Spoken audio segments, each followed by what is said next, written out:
মুসলিম শরীফের 437 নম্বর বর্ণনা। قال رسول الله صلى الله عليه وسلم من توضأ للصلاة فأسبغ الوضوء ثم مشى إلى الصلاة المكتوبة فصلاها مع الناس أو مع الجماعة أو في المسجد غفر الله له ذنوبه। রাসূল করিম সাল্লাল্লাহু আলাইহি ওয়াসাল্লাম বলেন, যেই ব্যক্তি নামাজ পড়ার জন্য ওযু করে, নামাজ পড়ার জন্য কি করে? ওযু করে। ফাসবাগাল ওযু, ইসবাগে ওযু, পরিপূর্ণ ওযু, ভালোভাবে ওযু করে। এরপরে সুন্নাহ মাশা ইলা সালাতিল মাকতুবা, ফজর ফরজ নামাজ আদায় করার জন্য মসজিদের দিকে চলে। ফাসাল্লাহা মা'আন নাস, ওই ব্যক্তি মানুষের সাথে নামাজ পড়ার জন্য পথ দেয়, অথবা মা'আল জামাআতি, অথবা জামাতের সাথে নামাজ পড়ার জন্য পথ দেয়, আও ফিল মসজিদি, অথবা মসজিদে নামাজ পড়ার জন্য পথ দেয়। গফারাল্লাহু লাহু যুনুবাহু, আল্লাহ তাআলা তার জিন্দেগীর সকল গুনাহ খাতা মাফ করে দেয়। আল্লাহু আকবার। নামাজ পড়তে যাবেন, বের হবেন, আল্লাহ তাআলা এর কারণে তার গুনাহগুলো সব মাফ করে দেন। সুবহানাল্লাহ। এই জন্য ঘরে নামাজ পড়বে না, মসজিদে পড়বো? জোরে বলেন না। মসজিদে জামাতের সাথে পড়লে ফায়দা কি, ফজিলত কি? বুখারী শরীফের 645 নম্বর বর্ণনা। قال رسول الله صلى الله عليه وسلم সালাতুল জামাআতি তাফজুলু সালাতাল ফজর ব27 দারাজা। রাসূল বলেন, যেই ব্যক্তি জামাতের সাথে নামাজ পড়লো, একাকী নামাজ পড়ার চাইতে তার আমলনামায় 27 গুণ বেশি সওয়াব লিপিবদ্ধ করা হয়। এই জন্য মা বোন যারা রয়েছে তারা আফসোস করবে না, নামাজের ওয়াক্ত শুরু হয়ে গেলে তারা যদি ঘরের এক কোণে নামাজের জন্য দাঁড়িয়ে যায়, আল্লাহ তাআলা তাদেরকেও 27 গুণ নামাজের সওয়াব দিয়ে দিবেন। প্রিয় হাজিরিন, জামাতের সাথে নামাজ আমাদের খুব বেশি পড়ার প্রয়োজন আছে কি নাই? আমরা একটা বর্ণনা শুনাই আপনাদেরকে। তিরমিজি শরীফের 241 নম্বর বর্ণনা। আমল করবেন? বলবো? জোরে বলেন না। আমল করতে হবে, এটা শুনলে আমল করতে পারবেন ইনশাআল্লাহ। قال رسول الله صلى الله عليه وسلم من صلى لله في جماعة يدرك التكبيرة الأولى كتبت له براءة من النار وبراءة من النفاق। রাসূল করিম সাল্লাল্লাহু আলাইহি ওয়াসাল্লাম বলেন, তিরমিজি শরীফের 241 নম্বর বর্ণনা, মান সাল্লা লিল্লাহি 40, যেই ব্যক্তি জামাতের সাথে 40 দিন নামাজ পড়ে, কয়দিন? 40 দিন। ইউদরিকুত তাকবীরাতাল উলা, তাকবীর উলার সাথে নামাজ পড়ে। কিসের সাথে? তাকবীর উলার সাথে। কুতিবাত লাহু বারাআতান, আল্লাহ তাআলা তার জন্য 2টি মুক্তি সনদে লিখে দেয়। 1 নম্বর বারাআতুম মিনান নার ওয়া বারাআতুম মিনান নিফাক, তার নামটা যদি জান্নাতীতে থাকে, আল্লাহ তাআলা 40 দিন তাকবীরুল্লাহ নামাজ পড়ার কারণে তার নামটা জাহান্নামের লিস্টে থেকে কেটে দেয়। সুবহানাল্লাহর আওয়াজ না।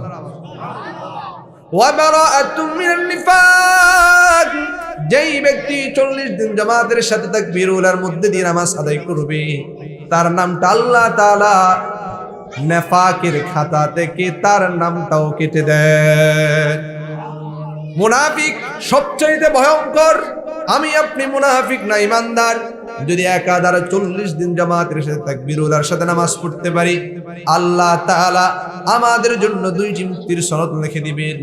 এই জন্য আজ থেকে নিয়ত করতে পারি কি পারি না, আমরা 40 দিন একাধারে জামাতের সাথে নামাজ পড়তে পারবো তো? পারবো তো ইনশাআল্লাহ? আরো জোরে বলেন। আল্লাহ তাআলা আমাদেরকে একাধারে 40 দিন জামাতের সাথে নামাজ পড়ার সেই তৌফিক দান করুক। আরো জোরে বলেন আমিন। আরো জোরে বলেন আমিন। রাসূল করিম সাল্লাল্লাহু আলাইহি ওয়াসাল্লাম সালাত সম্পর্কে কি মেসেজ দেন খুব ভালো করে শুনেন। আমরা মুসলিম শরীফের 1117 নম্বর বর্ণনা দেখতে পারি। মুসলিম শরীফের 1117 নম্বর বর্ণনা এসেছে, قال رسول الله صلى الله عليه وسلم إذا كان أحدكم في الصلاة فإنه يناجي ربه রাসূল করিম সাল্লাল্লাহু আলাইহি ওয়াসাল্লাম বলেন, যখন তোমাদের কেউ নামাজে দাঁড়ায় সে যেন তার রবের সাথে একান্তে আলাপে লিপ্ত হয়ে যায়। রাসূল বলেন, যখন তোমাদের কেউ নামাজে দাঁড়াবে সেই যেন তার রবের সাথে একান্তে কি করে?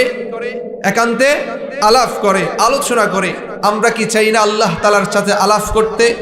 এই জন্য নামাজে দাঁড়ালে মন এই দিক সেই দিক না, মনটা কোথায় রাখবো? আমরা নামাজের ভিতরে রাখবো। মুসলিম শরীফের 422 নম্বর বর্ণনা, قال رسول الله صلى الله عليه وسلم الطهور شطر الإيمان الحمد لله تملأ الميزان وسبحان الله الحمد لله تملأان أو تملأ ما بين السماوات والأرض والصلاة نور والصدقة برهان والصبر ضياء والقرآن حجة لك وعليك। রাসূল করিম সাল্লাল্লাহু আলাইহি ওয়াসাল্লাম বলেন, আত-তুহুরু শাতরুল ঈমান, পবিত্রতা হলো ঈমানের অঙ্গ। আলহামদুলিল্লাহি তামলাউল মিজান, আলহামদুলিল্লাহ মানুষের মিজানের পাল্লাটাকে ভরপুর করে দেয়। রাসূল বলেন, ওয়া সুবহানাল্লাহি ওয়াল হামদুলিল্লাহ তামলাআন, সুবহানাল্লাহ আলহামদুলিল্লাহ পড়বেন, আমার আপনার মিজানের পাল্লা আল্লাহ তাআলা ভরপুর করে দেন। অথবা রাবী বলেন, আও তামলাউ মা বাইনাস সামাওয়াতি ওয়াল আরদি, আসমান এবং জমিনের মাঝে যে খালি জায়গা রয়েছে আল্লাহ তাআলা ওই খালি জায়গাটা নেক দিয়ে ভরপুর করে দেন। আরো জোরে বলেন না সুবহানাল্লাহ। একবার সুবহানাল্লাহ বললে আল্লাহ তাআলা মিজানের পাল্লা ভরপুর করে দেন। এখন সুবহানাল্লাহ বলেছি, আল্লাহ তাআলা আমাদের মিজানের পাল্লা ভরপুর করে দিয়েছে। আরো জোরে বলেন সুবহানাল্লাহ। ওয়াসসালাতু নূরুন, রাসূলের পরে বলেন নামাজ হলো নূর। নামাজ হলো কি? নূর। এই নূরটা কেমন? সময় তো নাই, আর নয় আপনাদেরকে তাফসীর শোনাতাম। সূরা হাদীদের 12, 13, 14, 15 নম্বর আয়াতের মধ্যে লম্বা সূরা কথা এসেছে। আল্লাহ তাআলা বলেন, নূর ইয়াউমা তারাল মুমিনিনা ওয়াল মুমিনাতি ইয়াসআ নূরুহুম বাইনা আইদিহিম ওয়া বিআইমানিহিম, কাল কিয়ামতের ময়দানে রাসূল আপনি দেখবেন মুমিনদের ডানে বামে সামনে নূর ছুটাছুটি করতেছে। সুবহানাল্লাহ। যাদের নূর থাকবে তারা ওই নূরের ঝলক দিয়ে মুহূর্তের মধ্যে ফুল সিরাত পাড়ি দিয়ে দিবে। সুবহানাল্লাহ। আল্লাহ তাআলা আমাদেরকে নামাজের এই নূর হাতিয়ে নেওয়ার সেই তৌফিক দান করুন। এই নামাজ পড়া মানে দ্বীনকে রক্ষা করা, নামাজ না পড়া মানে দ্বীনকে ধ্বংস করা। শুআবুল ঈমান লিল বাইহাকি 2807 নম্বর বর্ণনা এসেছে, 2807 নম্বর বর্ণনা।